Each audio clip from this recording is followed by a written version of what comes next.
ഈ മഹത്വകരമായ ശുശ്രൂഷയിലേക്ക് ഞാൻ നിങ്ങളെ ഹാർദവമായിട്ട് സ്വാഗതം ചെയ്യുന്നു.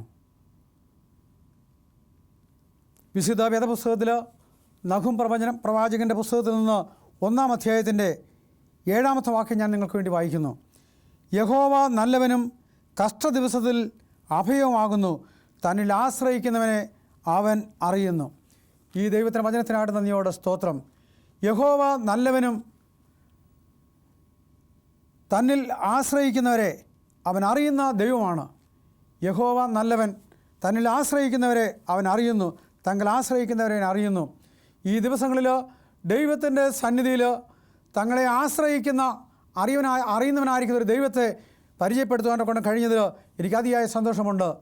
ലോകത്തിൽ അനേക ആളുകൾ ആശ്രയത്തിന് വേണ്ടി മറ്റ് പലരെയും ആശ്രയിക്കാറുണ്ട്. എന്നാൽ പലപ്പോഴും അവർക്ക് ഉചിതമായിരിക്കുന്ന അവരാഗ്രഹിക്കുന്ന നിലവാരത്തിലുള്ള ആശ്രയം അവർക്ക് ലഭിക്കാറില്ല.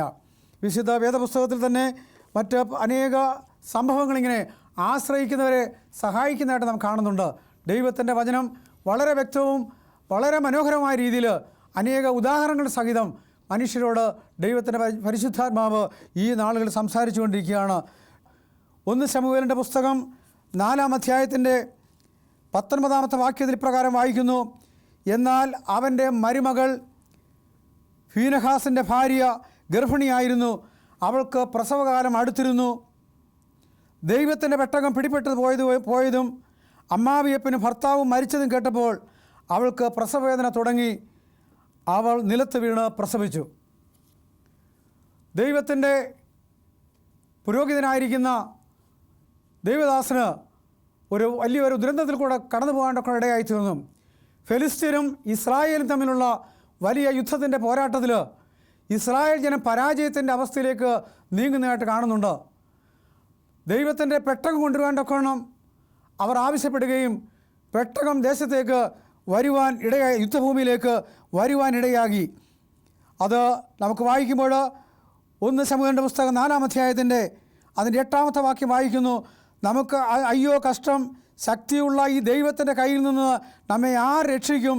മിസ്രൈമിലെ മരുഭൂമിയിൽ സകലവിധ ബാധകളാലും സംഹരിച്ച ദൈവം ഇതാകുന്നുവെന്ന്. ദൈവത്തിൻ്റെ പെട്ടകം ഇസ്രായേൽ പാളയത്തിനകത്തേക്ക് വന്നപ്പോൾ ഫെലിസ്ത്യർ ഉച്ചത്തിൽ നിലവിളിച്ചുകൊണ്ട് അവർ ദൈവത്തിൻ്റെ കഴിഞ്ഞ കാലങ്ങളിൽ ഈ പെട്ടകത്തിൽ പ്രവർത്തിച്ച ദൈവത്തിൻ്റെ ശക്തിയെ അവർ മനസ്സിലാക്കിക്കൊണ്ട് അവർ ഭയപ്പെടുവാൻ കൊണ്ട് തുടങ്ങി. പക്ഷേ അവർ ധൈര്യം പൂണ്ടുകൊണ്ട് അവർ പറയുകയാണ്, നമുക്ക് യുദ്ധം, നമുക്കിത് ചെയ്യണം, നമുക്കവരെ ജയിക്കണം എന്ന് പറഞ്ഞതുകൊണ്ട് അവർ വളരെ ശക്തമായിട്ട് യുദ്ധം ചെയ്തു. ഏകദേശം 4000 ആളുകളോളം മരിച്ച് വീഴുവാണ്ടൊക്കെ ഇടയായിത്തീർന്നു. ഇസ്രായേൽ ജനം ഓടുവാൻ തുടങ്ങി. ദൈവത്തിൻ്റെ പെട്ടകം ഫെലിസ്ത്യരുടെ കരങ്ങളിലായി. ഈ സാഹചര്യത്തിൽ ഈ സംഭവങ്ങളൊക്കെയും അതാത് സമയത്ത് ദൈവത്തിൻ്റെ പുരോഹിതനോട് ചെന്ന് പറയുക പതിവായിരുന്നു. ആളുകൾ ചെന്ന് അവനോട് ചെന്ന് പറഞ്ഞു. ഇത് കേട്ട് കഴിഞ്ഞപ്പോൾ ഫിനെഹാസിൻ്റെ ഭാര്യയായിരിക്കുന്ന ഗർഭിണിയായിരിക്കുന്ന ഈ പാവപ്പെട്ട സ്ത്രീ ഈ വാർത്തകൾ കേട്ടു. തൻ്റെ പ്രിയപ്പെട്ട ഭർത്താവ് മരിച്ചുപോയി, തൻ്റെ പ്രിയപ്പെട്ട അമ്മാവിയപ്പൻ മരിച്ചു, ദൈവത്തിൻ്റെ കൽപ്പന അടങ്ങിയിരിക്കുന്ന പെട്ടകം പിടിക്കപ്പെട്ടു പോയി. ഇതെല്ലാം കേട്ടുകൊണ്ട് അവൾ വളരെ ദുഃഖത്തിലായി. അവൾ താഴേക്ക് വീണ് അവൾ നിലത്ത് വീണ് പ്രസവിക്കുകയാണ് ചെയ്യുന്നത്. ഇതിനു മുമ്പ് അവൾ പറയുകയാണ്, ദൈവത്തിൻ്റെ മഹത്വം ഇസ്രായേലിൽ നിന്ന് പോയല്ലോ എന്ന് പറഞ്ഞുകൊണ്ട് അവർ പരിതപിക്കുകയാണ്. അവൾ നിലവിളിക്കുകയാണ്. താഴെ വീണ് കിടന്ന് അവളൊരു കുഞ്ഞിന് ജന്മം കൊടുത്തു. ആളുകളൊക്കെ അടുത്ത് വന്നിട്ട് പറയുകയാണ്, നീ സന്തോഷിക്കണം, നിനക്ക് ഒരു നല്ല ആൺ പൈതലിനെ ദൈവം തന്നിരിക്കുന്നു എന്ന് പറഞ്ഞ് അവളെ ആശ്വസിപ്പിക്കാണ്ടൊക്കണം ആളുകളൊക്കെ അടുത്ത് വന്നു. പക്ഷേ അവൾക്ക് ആശ്വാസം കണ്ടെത്താനൊക്കെ കഴിഞ്ഞില്ല. അവൾ കണ്ണുനീരോടെ പറയുകയാണ്, ഇസ്രായേലിൻ്റെ മഹത്വം നമ്മിൽ നിന്ന് നഷ്ടപ്പെട്ടു പോയല്ലോ എന്ന് പറഞ്ഞുകൊണ്ട് അവൾ വീണ്ടും നിലവിളിക്കുവാനൊക്കെ ഇടയായിത്തീർന്നു. അങ്ങനെ ആ കുഞ്ഞിന് ജന്മം കൊടുത്ത് അവൾ മരണത്തിൻ്റെ അവസ്ഥയിലേക്ക് നീങ്ങുന്നതായിട്ട് നാം കാണുന്നുണ്ട്. പ്രിയമുള്ള ദൈവത്തിൻ്റെ ജനമേ, ഇന്ന് ലോകത്തിൽ അനേക ആളുകൾ ദുഃഖത്തിലും വേദനയിലും പ്രയാസം പിടിക്കുന്നുണ്ട്. വിവിധ സ്ഥലങ്ങളിൽ വിവിധ സാഹചര്യങ്ങളിൽ നിന്നുകൊണ്ട് അവർ കണ്ണുനീരോടുകൂടെ ഇരിക്കുന്ന അനുഭവം നമുക്ക് കാണാൻ സാധിക്കും. ചില ആളുകൾ ഉറക്ക നിലവിളിക്കും, ചില ആളുകൾ വളരെ രഹസ്യമായിട്ട് നിലവിളിക്കും, ചില ആളുകൾ ഒന്നും മിണ്ടാതെ ഉള്ളിൽ ദുഃഖം അനുഭവിച്ച് നടക്കും. എന്നാൽ ഈ പാവപ്പെട്ട സ്ത്രീ എന്താണ്, അവളുടെ കുഞ്ഞിനെ പോലും തിരിഞ്ഞു നോക്കാതെ ദൈവത്തിൻ്റെ മഹത്വം ഇസ്രായേലിൽ നഷ്ടപ്പെട്ടു പോയല്ലോ എന്ന് പറഞ്ഞുകൊണ്ട് അവൾ വിലാപത്തിൽ ദുഃഖത്തിൽ വേദനയിരുന്നുകൊണ്ട് അവൾ കരയുന്നതായിട്ട് കാണുന്നുണ്ട്. പ്രിയമുള്ള ദൈവത്തിന് ഈ ഭാരം നമ്മൾ എത്ര പേർക്കുണ്ട്? ദൈവത്തിൻ്റെ പെട്ടകം, ദൈവത്തിൻ്റെ രാജ്യത്തിൻ്റെ മഹത്വം നഷ്ടപ്പെട്ടു പോകുന്നു. ഈ ലോകത്തിൽ ദൈവജനങ്ങളുടെ മഹത്വം നഷ്ടപ്പെട്ടു പോകുന്ന അവസ്ഥയിൽ ആയിത്തീരുന്നുവെങ്കിൽ അതിന് പ്രധാനപ്പെട്ട കാരണം അവൻ ദൈവത്തിൽ നിന്ന് അകന്നു പോകുന്നതുകൊണ്ടാണ്. വിലപിക്കുന്ന അനേക ആളുകളെ ലോകത്തിൻ്റെ വിവിധ സ്ഥാനങ്ങളിൽ കാണാം. അനേക പ്രവാചകന്മാർ വിലപിച്ചിട്ടുണ്ട്. അനേക ഫാസ്റ്റർമാർ, അനേക പുരോഹിതന്മാർ, അനേക ആളുകൾ ലോകത്തിൻ്റെ വിവിധ സ്ഥാനങ്ങളിൽ നിന്നുകൊണ്ട് തങ്ങളുടെ മഹത്വം, തങ്ങളുടെ നന്മകൾ നഷ്ടപ്പെട്ടു പോകുമ്പോൾ നിലവിളിക്കാറുണ്ട്. ഭർത്താവ് നഷ്ടപ്പെട്ടു കഴിഞ്ഞാൽ ഭാര്യ നിലവിളിക്കും, എൻ്റെ മഹത്വം ഇനി ആരാണ് എന്നെ സംരക്ഷിക്കുന്നത്, ഇനി ആരിലാണ് എനിക്ക് ആശ്രയം വയ്ക്കാനെ കൊണ്ട് കഴിയുന്നത് എന്ന് പറഞ്ഞുകൊണ്ട് വേദനയോടുകൂടെ നിലവിളിക്കുന്ന അനേക ആളുകളെ നമുക്ക് ദർശിക്കാനെ കൊണ്ട് കഴിയും. അതുപോലെ തന്നെ പ്രിയപ്പെട്ട പിതാവിനെ നഷ്ടപ്പെട്ടു കഴിഞ്ഞാൽ കുഞ്ഞുങ്ങളെന്താണ് അവർ നിലവിളിക്കുന്ന കാഴ്ച കാണാറുണ്ട്. അവർ പറയുകയാണ്, ഇനി ഞങ്ങളെ ആരാണ് നോക്കുന്നത്, ഇനി ഞങ്ങൾക്ക് വേണ്ടി ഭക്ഷണം തരുന്നത്, ഞങ്ങളെ സംരക്ഷിക്കുന്നത്, ഞങ്ങളുടെ കാര്യങ്ങളൊക്കെ നോക്കുന്നത് ആരാണെന്ന് പറഞ്ഞുകൊണ്ട് അവരൊക്കെ നിലവിളിക്കുന്ന അനുഭവം നമുക്ക് ദർശിക്കാൻ കൊണ്ട് കഴിയും. പ്രിയമുള്ള ദൈവത്തിൻ്റെ ജനമേ, ഞാൻ വേദഭാഗം ഒന്നുകൂടെ വായിക്കുന്നു. 1 ശമൂവേലിൻ്റെ പുസ്തകം 4-ാം അധ്യായത്തിൻ്റെ 21-ാമത്തെ വാക്യപ്രകാരം വായിക്കുന്നു. ദൈവത്തിൻ്റെ പെട്ടകം പിടിപ്പെട്ടു പോയതുകൊണ്ടും അമ്മായിയപ്പനും ഭർത്താവിനെ ഓർത്തിട്ട് മഹത്വം ഇസ്രായേലിൽ നിന്ന് പോയി എന്ന് പറഞ്ഞ് അവർ കുഞ്ഞിന് ഈഖാബോദ് എന്ന് പേരിട്ടു. ദൈവത്തിൻ്റെ പെട്ടകം പിടിപ്പെട്ടു പോയതുകൊണ്ട് മഹത്വം ഇസ്രായേലിൽ പോയി എന്ന് അവൾ പറഞ്ഞു. ഇന്ന് ഞാൻ ഈ പറഞ്ഞതുപോലെ നമ്മുടെ ജീവിതത്തിൽ അനേകം മഹത്വങ്ങൾ, സന്തോഷങ്ങളൊക്കെയും നഷ്ടപ്പെട്ട് കഴിയുമ്പോൾ നാം ഇതുപോലെ നിലവിളിക്കുന്ന അനുഭവത്തിലായിത്തീർന്നിട്ടുണ്ടോ? നാം നമ്മെ തന്നെ പരിശോധിക്കണം. എൻ്റെ ജീവിതത്തിൽ ഞാൻ പ്രത്യാശ വെച്ചിരുന്ന, ഞാൻ മുറുകെ പിടിച്ചിരുന്ന, ഞാൻ ആശ്രയിച്ചിരിക്കുന്ന, ഞാൻ കൂടുതലായിട്ട് വിശ്വസിച്ചിരുന്ന, എനിക്കെന്നേക്ക് തണലായിരിക്കും, താങ്ങായിരിക്കും, തുണയായിരിക്കും, എൻ്റെ ജീവിതത്തിൻ്റെ സകല ആവശ്യങ്ങളിലും എനിക്ക് ആശ്രയിക്കാൻ കൊള്ളുന്ന എൻ്റെ പ്രിയപ്പെട്ട പിതാവോ, എൻ്റെ മാതാവോ, എൻ്റെ സഹോദരനോ, അല്ലെങ്കിൽ എൻ്റെ സമൂഹത്തിൽ എൻ്റെ ജോലിയോ മറ്റേതെങ്കിലും കാര്യങ്ങൾ നമുക്ക് നഷ്ടപ്പെട്ടു പോയി കഴിഞ്ഞാൽ നാം നിലവിളിച്ച് ദൈവസന്നിധിയിൽ അല്ലെങ്കിൽ നമ്മുടെ ആയിരിക്കുന്ന ഇടങ്ങളിൽ നാം വിലപിക്കാറുണ്ട്. പ്രിയമുള്ള ദൈവത്തിൻ്റെ പൈതലേ, എന്നാൽ വിലപിക്കുന്നതിന് പകരമായിട്ട് ദൈവത്തിൻ്റെ സന്നിധിയിൽ നാം ഉറച്ചു നിൽക്കുവാൻ ഒക്കണം. എന്തുകൊണ്ടാണ് എനിക്കിങ്ങനെ സംഭവിക്കാൻ ഒക്കണം കാരണമായി തീർന്നതെന്ന് നാം വിലയിരുത്തുന്നുവെങ്കിൽ അതിൻ്റെ ഉത്തരം സ്വർഗത്തിലെ ദൈവം നമുക്ക് പറഞ്ഞു തരികയും നാം അതിൽ ബലപ്പെടുവാൻ ഒക്കെ ഇടയായി തീരുകയും ചെയ്യും. ഇന്ന് അനേക ആളുകൾ നോക്കുകയാണെങ്കിൽ അതിനൊന്നും സമയം കണ്ടെത്താതെ അവരെന്താണ് മറ്റു ചില വഴികളിലേക്ക്, മറ്റു ചില സാഹചര്യങ്ങളിലേക്ക്, മറ്റു ചില മാധ്യമങ്ങളിലേക്ക് ആശ്രയിച്ച് യഥാർത്ഥമായിരിക്കുന്ന കാര്യം കണ്ടുപിടിക്കാനൊക്കെ കഴിയാതെ വിലപിക്കുന്നുണ്ട്. ഞാനിവിടെ കർത്താവായ യേശു ക്രിസ്തു ലോകത്തിലായിരുന്നപ്പോൾ അവൻ അനേക ശുശ്രൂഷകളൊക്കെ ചെയ്ത് തൻ്റെ ശിഷ്യന്മാരെയൊക്കെ സ്നേഹിച്ച് അവരെ ചില കാര്യങ്ങളൊക്കെ പഠിപ്പിച്ചു. കാലത്തിൻ്റെ കർത്താവായ യേശു ക്രിസ്തുവിൻ്റെ സമയമായപ്പോൾ അവനെന്താണ് ലോകം അവനെ ക്രൂശിച്ച്, റോമാ ഗവൺമെൻറ് അവനെ ക്രൂശിച്ച് അവൻ്റെ ജഡം കൊണ്ടുപോയി അടക്കം ചെയ്തു, ഒരു ഗുഹയ്ക്കകത്ത് അടക്കം ചെയ്തു. ശിഷ്യന്മാരൊക്കെയും വളരെ വേദനയിലും ദുഃഖത്തിലുമായി. ഇനി ഞങ്ങളെ ആശ്വസിപ്പിക്കാൻ തൊക്കണം, ഞങ്ങൾക്ക് സഹായമായിട്ട് ആരാണുള്ളത്? ഞങ്ങൾ ഏറ്റവും കൂടുതൽ സ്നേഹിച്ച അരിമനാഥനായിരിക്കുന്ന ഞങ്ങളുടെ കർത്താവായ യേശു ക്രിസ്തു ക്രൂശിക്കപ്പെട്ട് അവൻ മരിച്ച് അടക്കപ്പെട്ടല്ലോ. ശിഷ്യന്മാർ വളരെ വേദനയിലും ദുഃഖത്തിലും അവരങ്ങനെ കഴിഞ്ഞുകൂടുമ്പോൾ ദൈവത്തിൻ്റെ വചനത്തിൽ പറയുന്ന പ്രകാരം 3-ാം ദിവസം അവൻ ഉയർത്തെഴുന്നേൽക്കുമെന്ന് അവർക്കറിയാമായിരുന്നു. എങ്കിലും ആഴ്ചയുടെ 1-ാം ദിവസം അധികാലത്ത് വെളുപ്പാൻ കാലത്ത് ദൈവത്തിൻ്റെ ദാസിയായിരിക്കുന്ന മദ്ദലക്കാരത്തി മറിയ കല്ലറയ്ക്കൽ യേശു ക്രിസ്തുവിനെ കാണുവാനൊക്കെ പോയതായിട്ട് നാം വായിക്കുന്നു. ദൈവത്തിൻ്റെ വചനം നമ്മോട് പറയുന്നുണ്ട്, ആ സ്ഥാനത്ത് അവൾ ചെന്ന് ദൈവസന്നിധിയിൽ കർത്താവായ യേശു ക്രിസ്തുവിനെ കാണുവാനൊക്കെ ആഗ്രഹിച്ചു. ഇരുട്ടുള്ള സമയത്ത് ഒരു സ്ത്രീകളും ഇരുട്ടുള്ള സമയത്ത് പുറത്തിറങ്ങാനൊക്കെ ശ്രമിക്കത്തില്ല. എന്നാൽ ഈ പാവപ്പെട്ട സ്ത്രീ അവൾ പറയുകയാണ്, എൻ്റെ അരിമനാഥൻ എന്നിൽ നിന്ന് വിട്ടുപോയല്ലോ. ആ ദുഃഖഭാരത്തോടുകൂടി അവൻ്റെ ശവക്കല്ലറയുടെ അടുത്തേക്ക് അവൾ ചെല്ലുന്നതായിട്ട് കാണുന്നുണ്ട്. അവളെ ശവക്കല്ലറയുടെ അടുത്തേക്ക് ചെന്ന് നോക്കുമ്പോൾ കാണുന്ന കാഴ്ച എന്താണ്? അവൾ ഏറ്റവും കൂടുതൽ സ്നേഹിക്കുകയും വിശ്വസിക്കുകയും ചെയ്തിരുന്ന, അല്ലെങ്കിൽ നമുക്ക് വായിക്കാം വിശുദ്ധ വേദപുസ്തകത്തിൽ വിശുദ്ധ യോഹന്നാന്റെ സുവിശേഷം 20-ാം അധ്യായത്തിൻ്റെ 1-ാമത്തെ വാക്യം. ആഴ്ചയുടെ 1-ാം ദിവസം മദ്ദലക്കാരത്തി മറിയ രാവിലെ ഇരുട്ടുള്ളപ്പോൾ തന്നെ കല്ലറയുടെ അടുക്കൽ ചെന്ന് കല്ലറയുടെ വാതിൽക്കൽ നിന്ന് കല്ല് നീക്കിയിരിക്കുന്നത് കണ്ടു. അതിരാവിലെ ഇരുട്ടുള്ളപ്പോൾ എല്ലാവരും ഭയന്ന് ഉറങ്ങുന്ന ആ സമയത്ത് ഈ പാവപ്പെട്ട സ്ത്രീ എന്ത് ചെയ്തു? അവൾ അതിരാവിലെ ചെന്ന് ഈ കല്ലറയുടെ വാതിൽക്കൽ ചെന്ന് യേശു ക്രിസ്തുവിൻ്റെ ശവശരീരം കാണുവാനൊക്കെ നോക്കി. അപ്പോൾ കാണുന്ന കാഴ്ച എന്താണ്? കല്ലറയുടെ വാതിൽക്കൽ വെച്ചിരിക്കുന്ന ആ ഭാരമേറിയ കല്ല് ആരോ ഉരുട്ടി മാറ്റിയിരിക്കുന്നു. അവളൊന്നും സംശയിച്ചില്ല. അവൾ നേരെ എന്ത് ചെയ്തു? തൻ്റെ ശിഷ്യന്മാരുടെ അടുത്തേക്ക്, തൻ്റെ സഹോദരന്മാരുടെ അടുത്തേക്ക് അവൾ ഓടിച്ചെന്ന് പറയുകയാണ്, അല്ലയോ സഹോദരന്മാരെ, നമ്മുടെ കർത്താവായ യേശു ക്രിസ്തുവിനെ വെച്ചിരുന്ന കല്ലറ കല്ലറയ്ക്കകത്ത് അവനെ കാണുന്നില്ല, കല്ല് ഉരുട്ടി മാറ്റിയിരിക്കുന്നു, അകത്തില്ല എന്ന് പറഞ്ഞു. ഇത് കേട്ട മാത്രയിൽ പത്രോസും മറ്റേ കർത്താവ് സ്നേഹിക്കുന്ന മറ്റേ ശിഷ്യനും അവർ ഒരുമിച്ചോടി കല്ലറയുടെ അടുത്ത് വന്ന് ആ വാതിലിലേക്ക് കുനിഞ്ഞു നോക്കിയപ്പോൾ അവർക്ക് വിശ്വസിക്കാൻ കഴിഞ്ഞു. യേശു ക്രിസ്തുവിനെ കാണുന്നില്ല.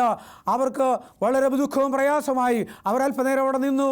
അവർ മടങ്ങി, തങ്ങളുടെ പാർപ്പിടത്തിലേക്ക് മടങ്ങിപ്പോയി. എന്നാൽ ഈ സമയത്ത് കർത്താവിൻ്റെ ദാസി മന്ദലക്കാരത്തി മറിയ, അവൾ അങ്ങോട്ട് മാറി നിന്നുകൊണ്ട് അവൾ കണ്ണുനീരോടുകൂടെ കരയാണ്. എൻ്റെ അരുമനാഥനെ കാണുന്നില്ലല്ലോ, ഞാൻ അവൻ്റെ എത്രമാത്രം വിശ്വസിച്ചു, എന്നോട് എത്രമാത്രം വാഗ്ദത്തങ്ങൾ പറഞ്ഞു, ഇന്നെൻ്റെ യേശുവിനെ കാണുന്നില്ലെന്ന് പറഞ്ഞുകൊണ്ട് അവൾ അല്പം അകലെ മാറി നിന്ന് കരയുകയാണ്.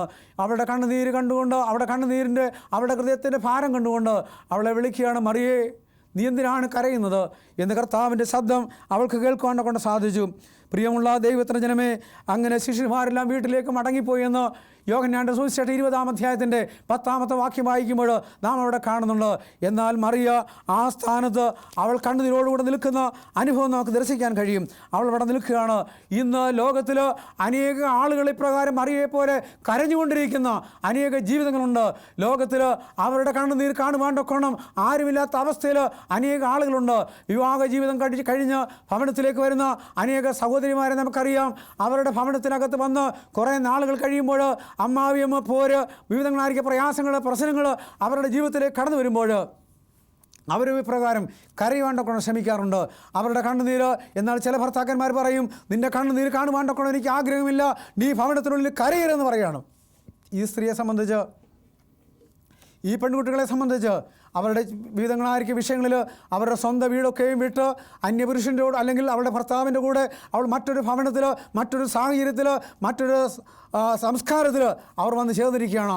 ആ സാഹചര്യത്തോടെ ഇടപെട്ട് പോകുമ്പോൾ പലപ്പോഴും ചില പ്രയാസങ്ങൾ, വിഷമങ്ങൾ, സഹാരങ്ങളൊക്കെയും ഇവർക്ക് കേൾക്കാറുണ്ട്. എന്നാൽ സഹിക്കാൻ വയ്യാതെ പലപ്പോഴും അവളുടെ പ്രിയപ്പെട്ട ഭർത്താവ് പോലും അവളെ വേദനിപ്പിക്കുന്ന രീതിയിൽ അവളോട് സംസാരിക്കും. എന്നാൽ ഇവളെന്താണ് ചെയ്യുന്നത്? അവൾക്ക് കരച്ചിൽ വരും, ദുഃഖം വരും, അടങ്ങാത്ത ഭാരമുണ്ട്. അവളുടെ വേദനകളും ദുഃഖവും പറയാണ്ടൊക്കണം. അവളുടെ മാതാവോ പിതാവോ സഹോദരങ്ങളോ ആരും ആ വീട്ടിലില്ല. ആ സമയത്ത് അവൾ എന്താണ് ചെയ്യുന്നറിയാമോ? ചില സ്ത്രീകളെ എനിക്കറിയാം, അവർ തനിയെ പോയിരുന്നു കൊണ്ട് അവർ കരയും. അവരുടെ ബെഡ്റൂമിനകത്തേക്ക് പോയിട്ടുണ്ട്. തലയിണയിൽ അവരുടെ മുഖം അമർത്തി വെച്ചുകൊണ്ട് അവർ ഏങ്ങലടിച്ച് കരയുന്ന അനേക സഹോദരിമാരെ എനിക്കറിയാം. അവരുടെ ഹൃദയത്തിൻ്റെ ഭാരം ഇറക്കി വെക്കുവാണ്ടൊക്കണം ഒരു സ്ഥാനമില്ലാത്ത സാഹചര്യത്തിൽ അവർ അവിടെ കണ്ണുനീരോടുകൂടെ കരയുന്ന അനേക സഹോദരിമാരെ എനിക്കറിയാം. ചില സഹോദരിമാരെന്താണ് ഭവനത്തിനകത്ത് കരയുവാണ്ടൊക്കെ സ്വാതന്ത്ര്യമില്ല. അവർ എന്ത് ചെയ്യുന്നറിയാമോ? ഭവനത്തിന് വെളിയിൽ പോയി നിന്നുകൊണ്ട് അവർ കരയും. ഞങ്ങളുടെ ഹൃദയത്തിൻ്റെ ഭാരം അവൾ അങ്ങനെ കണ്ണുനീരോടുകൂടെ അവൾ പുറത്തേക്ക് വിടുന്ന കാഴ്ച കാണാറുണ്ട്.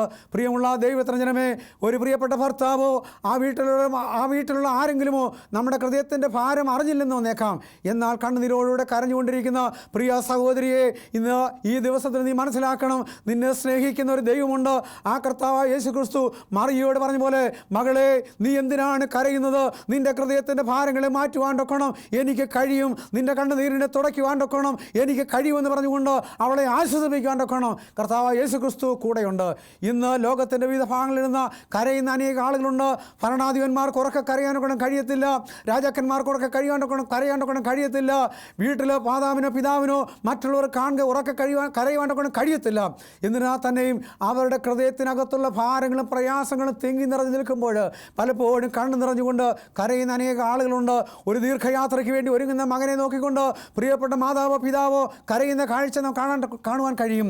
യാത്രയ്ക്ക് പുറപ്പെടുന്നതിന് വേണ്ടി ഇനി എന്നാണ് എൻ്റെ മകനെ എനിക്കൊന്ന് കാണുവാനൊക്കെ കഴിയുന്നത്, അവൻ ഏത് വർഷമാണ് മടങ്ങി വരുന്നത്? ഈ പ്രിയപ്പെട്ട പിതാവ് അവന് ചുംബനങ്ങൾ കൊടുത്തൊക്കെ വിടും. എന്നാൽ ഈ പ്രിയപ്പെട്ട മകൻ എന്താണ്?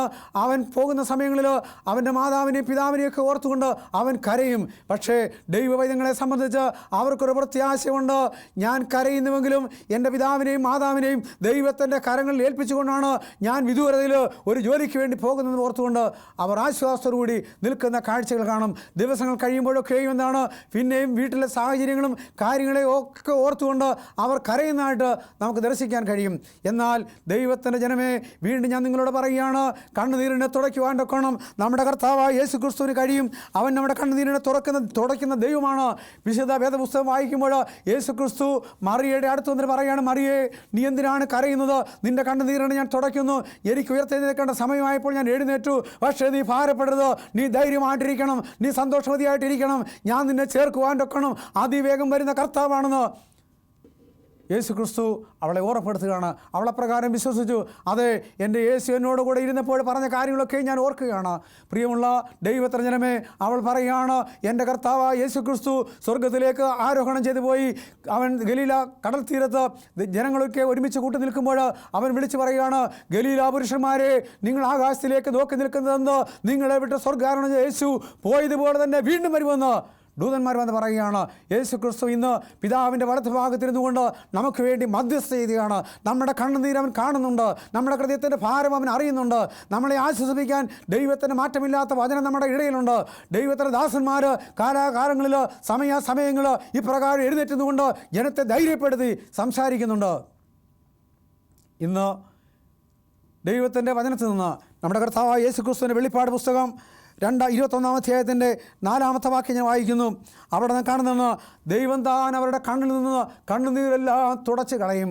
പ്രിയമുള്ള ദൈവത്തിൻ്റെ ജനമേ, കർത്താവായ യേശു ക്രിസ്തുവിന്റെ മഹത്വ പ്രത്യക്ഷതയിൽ ആ മനോഹരമായിരിക്കുന്ന ദിവസത്തിൽ ദൈവം നമ്മോട് പറയുകയാണ്, വീണ്ടെടുപ്പ് നാളിൽ പ്രിയപ്പെട്ട ദൈവത്തിൻ്റെ പൈതലേ, ലോകത്തിൽ നിനക്ക് അനേക കഷ്ടതയുണ്ടായിരുന്നു, അനേക പ്രയാസങ്ങളുണ്ടായിരുന്നു, നിന്നെ അനേക ആളുകൾ വേദനിപ്പിച്ചിട്ടുണ്ട്, നിന്നെ അനേക ആളുകൾ ഉപദ്രവിച്ചിട്ടുണ്ട്, നിൻ്റെ ധനം അപഹരിച്ചിട്ടുണ്ട്, നിൻ്റെ ജോലിയിൽ നിന്നെ പറഞ്ഞു വിട്ടിട്ടുണ്ട്, നിനക്ക് ഒരുപാട് പ്രയാസങ്ങളുണ്ട്.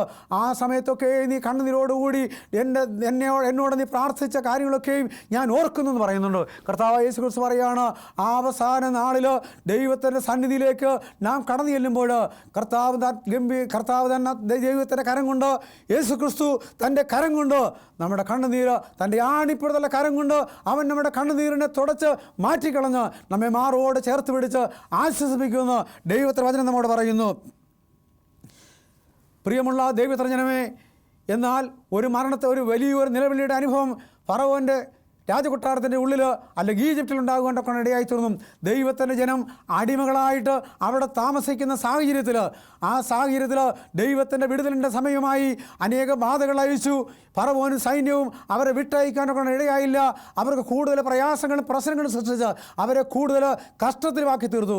എന്നാൽ ദൈവം പറയാണ്, ഇന്ന് നിങ്ങളുടെ വിടുതലിൻ്റെ രാത്രിയാണ്, അതുകൊണ്ട് നിങ്ങളെന്നാണ് പെസഹ, ഇന്ന് നിൻ്റെ വിടുതലിൻ്റെ രാത്രിയാണ് എന്ന് പറഞ്ഞുകൊണ്ട് യഹോവയായിരിക്കും ദൈവം പറയുകയാണ്, സംഹാര ദൂതനെ മിസ്രയീമിൽ കൂടെ ഞാൻ അയക്കുവാൻ പോകുകയാണ്. അതുകൊണ്ട് ദൈവത്തിൻ്റെ പൈതലേ, ഇസ്രായേൽ ജനത്തോട് പറയുകയാണ്, നിൻ്റെ വീടിൻ്റെ കട്ടളക്കാടിന്മേൽ ഈ കുഞ്ഞാടിനെ കൊന്ന് അതിൻ്റെ രക്തം പുരട്ടണം. സംഹാര ദൂതൻ രാത്രിയിൽ ഊരിപ്പിടിച്ച വാളുമായിട്ട് ഓരോ ഭവനങ്ങൾ വരുമ്പോൾ ഈ കുഞ്ഞാടിൻ്റെ അറക്കപ്പെട്ട രക്തം കാണാത്ത ആ ഭവനത്തിലേക്ക് കയറി അവിടെയുള്ള ആൺമക്കൾ അല്ലെങ്കിൽ മൂത്ത മക്കളെ കൊന്നുകളയും. അത് ഫറവോൻ്റെ സിംഹാസനം മുതൽ കാരാഗ്രഹത്തിൽ കിടക്കുന്നവൻ്റെ മൂത്ത സന്തതിയെ പൂർണ്ണമായിട്ട് കൊന്നുകളയുമെന്ന് ദൈവം വാഗ്ദത്തം ചെയ്തു. ഇത് ദൈവത്തിൻ്റെ മനോഹരമായിരിക്കൊരു വാഗ്ദത്തത്തിൻ്റെ നിവൃത്തിയാണ്. ദൈവത്തിൻ്റെ വചനം വായിക്കുമ്പോൾ മോശയെ സംബന്ധിച്ച്, മോശ ഒരു അടിമ രാജ്യത്തിൽ ജനിച്ചു.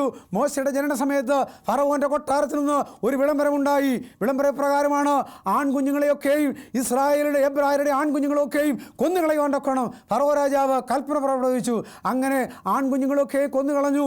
എന്നാൽ കാലത്തിൻ്റെ സമ്പൂർണ്ണതയിൽ, കാലത്തിൻ്റെ അവസ്ഥാനത്തിന് മുമ്പായിട്ട് യഹോവയായിരിക്കും ദൈവം അത് ഓർമ്മ വെച്ച് തിരിച്ച് അവർക്ക് പ്രതിഫലമായിട്ട് അല്ലെങ്കിൽ തിരിച്ച് അവരോട് ദൈവം പ്രതികാരം ചെയ്യുന്നിട്ട് കാണുകയാണ്. അർദ്ധരാത്രിയായപ്പോൾ മിസ്രയീം ദേശത്ത്, ഈജിപ്തിൻ്റെ ദേശത്ത് വലിയ നിലവിളി കേൾക്കുകയാണ്. ജനങ്ങളെല്ലാം ഉറക്കെ കരയുകയാണ്. എന്താണെന്ന് അന്വേഷിച്ചാൽ അതിൻ്റെ കാര്യം എന്താണെന്ന് അറിയാമോ?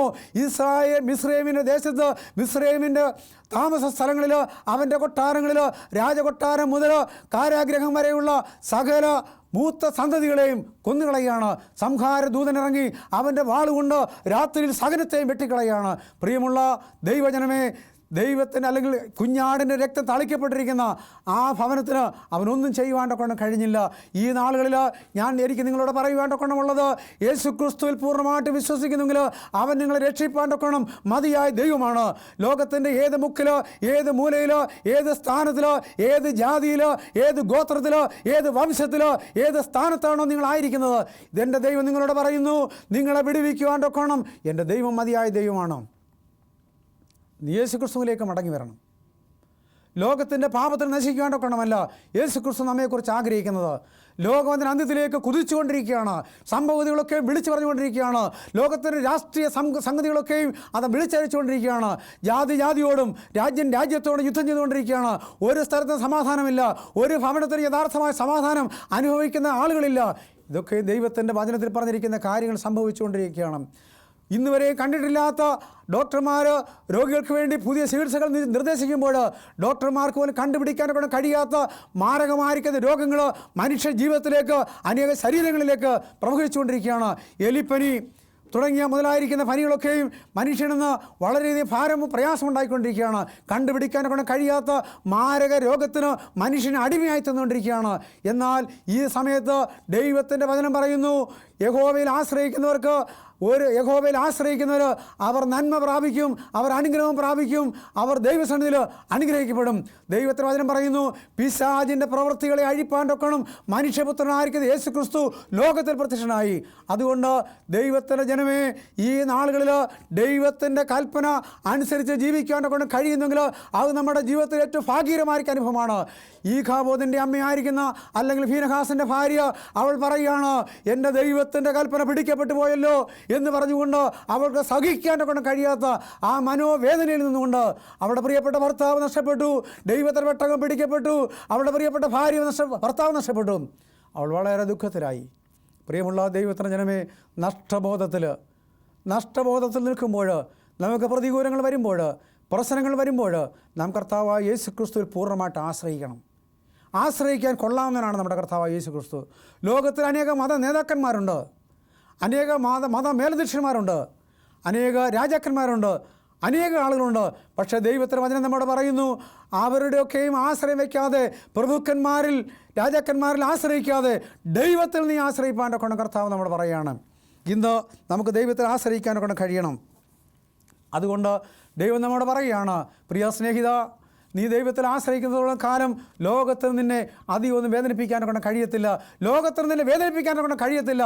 ലോകത്തിൽ കർത്താവ് യേശു ക്രിസ്തുവിൽ വിശ്വസിക്കുന്ന ഒരു ദൈവത്തിൻ്റെ പൈതലിനെ സംബന്ധിച്ച്, ദൈവത്തിൻ്റെ പ്രമാണം ഉള്ളിലുള്ള ഒരു ദൈവത്തിൻ്റെ പൈതലിനെ സംബന്ധിച്ച്, ദൈവത്തിൻ്റെ 10 കൽപ്പന ഹൃദയത്തിൻ്റെ മാംസത്തിൻ്റെ പലകയിൽ എഴുതപ്പെട്ട ദൈവത്തിൻ്റെ പൈതലെ, ലോകത്തിൽ നിന്നെ ഒരു ശക്തിക്കും തകർക്കാനൊക്കെ കഴിയത്തില്ല യേശു അനുവദിക്കാതെ.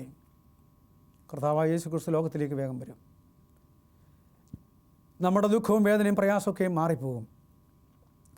ദൈവമക്കളെ വേദനിപ്പിച്ച ഈജിപ്തിൻ്റെ, ഇസ്രായേലിൻ്റെ സ്ഥാനത്ത് അർദ്ധരാത്രി നിലവിളിയുടെ ദിവസമായിട്ട് മാറി. എന്നാൽ അതേ സമയത്ത് ദൈവത്തിൻ്റെ കൽപ്പനയനുസരിച്ച് ദൈവം ഓർത്ത, ദൈവം കരുതിയ, ദൈവം കണക്കാക്കിയ, ദൈവം കരുതിയ ദൈവമക്കളെ സംബന്ധിച്ച് അവരുടെ യാത്ര ഉല്ലാസത്തിൻ്റെ യാത്രയാണ്. നാം പലപ്പോഴും വിചാരിക്കും, ദൈവമേ, എന്നെ ആരും അറിയുന്നില്ലല്ലോ, എനിക്കെങ്ങനെയാണ് രക്ഷയുടെ അനുഭവത്തിലേക്ക് കടന്നു വരുവാണ്ട് കഴിയുന്നതെന്നോർത്ത് നാം ഭാരപ്പെടും. എന്നാൽ ദൈവം നമ്മോട് പറയുകയാണ്, പ്രിയ പൈതലേ, ഞാൻ നിന്നെ കരുതുന്ന ദൈവമാണ്, ഞാൻ നിന്നെ സ്നേഹിക്കുന്ന ദൈവമാണ്, ഞാൻ നിന്നെ വിടുവിച്ച ദൈവമാണ്, ഞാൻ നിന്നെ വീണ്ടെടുത്ത ദൈവമാണ്. മാത്രമല്ല, യേശുക്രിസ്തുവിൻ്റെ തൻ്റെ ഓമനപുത്രനായിരിക്കുന്ന യേശുക്രിസ്തുവിനെ ലോകത്തിലേക്ക് അയച്ച് അവൻ്റെ മരണത്താൽ, അവൻ്റെ അവസാനത്തുള്ള രക്തം പോലെ നമുക്ക് വേണ്ടി ഊറ്റിത്തന്ന് അവൻ പറയുകയാണ്, ഞാൻ നിന്നെ വിടുവിച്ച ദൈവമാണ്, ഞാൻ നിനക്ക് വേണ്ടി സ്വർഗം മുഴുവനും കായിട്ട് നിനക്ക് വേണ്ടി ദാനം ചെയ്ത ദൈവമാണ്. ഇത്രത്തോളം വില കൊടുത്ത് നമ്മളുടെ വിലയ്ക്ക് വാങ്ങിയ ലോകത്തിൽ മറ്റാരുമില്ല. പ്രിയ ദൈവത്തിൻ്റെ പൈതലേ, നീ കർത്താവിൻ്റെ അടുത്തേക്ക് മടങ്ങി വരണം. നീ ദൈവത്തിൽ ആശ്രയിക്കണം. നിൻ്റെ കണ്ണുനീരിനെ തുടയ്ക്കുന്നത് ലോകത്തിൽ കർത്താവായ യേശു ക്രിസ്തു ആണെങ്കിൽ നീ ഭാഗ്യവാനാണ്. നിൻ്റെ വേദന പങ്കുവയ്ക്കുന്നത് യേശു ക്രിസ്തുവിൻ്റെ സന്നിധിയിലാണെങ്കിൽ നീ ഭാഗ്യവാനാണ്. ലോകത്തിലുള്ള മറ്റാരോടെങ്കിലും നമ്മുടെ ഹൃദയത്തിൻ്റെ ഭാരം പറയുന്നുവെങ്കിൽ തൽക്കാലം അവർ കേട്ട് നമ്മളോട് സഹതപിക്കും. എന്നാൽ മിനിറ്റുകൾക്കകമായിട്ട് അവരെന്ത് ചെയ്യുന്നറിയാമോ? അവർ നമ്മെ പരിഹസിക്കാനൊക്കെ ഇടയായിത്തീരും. പക്ഷേ നിൻ്റെ വേദനകൾ, നിൻ്റെ ദുഃഖം ഇറക്കി വെക്കേണ്ടത് യേശു ക്രിസ്തുവിനാണെങ്കിൽ യേശു ക്രിസ്തുവിനൊക്കെ ആശ്വാസനായിരിക്കും. പ്രിയപ്പെട്ട സഹോദരി, നീ ഭർത്താവിൻ്റെ വീട്ടിൽ നീ വേദന അനുഭവിക്കുന്ന സഹോദരിയാണെങ്കിൽ നീ മനസ്സിലാക്കണം, യേശു ക്രിസ്തുവിനോട് നിൻ്റെ ഹൃദയത്തിൻ്റെ ഭാരം പറയുന്നെങ്കിൽ നിനക്ക് ആശ്വാസമാണ്. അവൻ നിൻ്റെ കണ്ണുനീർ തുടയ്ക്കുന്നുവെങ്കിൽ നീ ആശ്വാസമാണ്. ആയതുകൊണ്ട് ഇന്ന് ഈ സമയത്ത് ഞാൻ നിങ്ങൾക്ക് വേണ്ടി പ്രാർത്ഥിക്കാനൊക്കെ ആഗ്രഹിക്കുകയാണ്. ഈ ഖാബോദിൻ്റെ പ്രിയപ്പെട്ട അമ്മ, അവൾ പ്രസവിച്ചു, അവന് ജന്മം കൊടുത്തു, അവൾ മരിച്ചു. നമുക്ക് പ്രാർത്ഥിക്കാം. സ്നേഹനിധിയായിരിക്കും ഞങ്ങളുടെ വാഴ്ത്തപ്പെട്ട ദൈവമേ, സ്വർഗീയ പിതാവേ, ഈ സമയത്തിനായിട്ട് നന്ദിയോടെ സ്തോത്രം.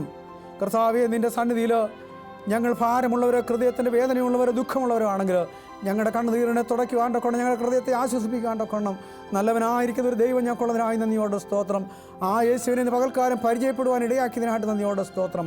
അങ്ങയുടെ കരങ്ങളിൽ ഞങ്ങളെ ഏൽപ്പിക്കുന്നു. കേൾവിക്കാരായിട്ടിരുന്ന എല്ലാ പ്രിയപ്പെട്ടവരെയും കർത്താവ് അനുഗ്രഹിക്കണമേ. അവരുടെ ഹൃദയത്തിൻ്റെ ഭാരങ്ങളെ മാറ്റിക്കൊടുക്കണമേ. അവർ യേശു ക്രിസ്തുവിൽ പൂർണ്ണമായിട്ട് വിശ്വസിച്ച് അനുഗ്രഹം പ്രാപിപ്പാൻ ദൈവം താൻ ഞങ്ങളുടെ കണ്ണുനീരെല്ലാം തുടയ്ക്കുന്ന ആ ദിവസത്തിന് വേണ്ടി കാത്തിരിപ്പാൻ ഞങ്ങളെ സഹായിക്കണം. യേശു ക്രിസ്തുവിന്റെ വിലയേറിയ നാമത്തിൽ തന്നെ ആമേൻ.